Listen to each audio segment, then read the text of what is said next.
വെള്ളാങ്കല്ലൂർ പഞ്ചായത്തിലെ കടലായി അന്നിക്കര റോഡിന് സമീപത്തെ തോട്ടിൽ മാലിന്യം തള്ളിയതായി ആക്ഷേപം. കോഴി വേസ്റ്റാണ് തള്ളിയിരിക്കുന്നത്. ഇതിന്റെ ദുർഗന്ധം മൂലം റോഡിലൂടെ നടക്കാൻ പറ്റാത്ത അവസ്ഥയാണ്.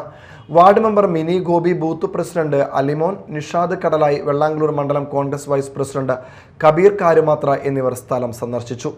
മാലിന്യം എത്രയും പെട്ടെന്ന് നീക്കം ചെയ്യണമെന്നും ഇത് നിക്ഷേപിച്ചവർക്കെതിരെ നടപടിയെടുക്കണമെന്നും ഇവർ ആവശ്യപ്പെട്ടു. വല്ലാത്തൊരു കഷ്ടമാണ്. കൊണ്ടുവന്ന് കിട്ടണോ എനിക്കൊരു വിവരം വേണം. ഇതിപ്പോ ഇത്ര പേരത്ത് കൊണ്ടുവന്നുണ്ടെങ്കിൽ കച്ചവടക്കാരെല്ലാം വേറെ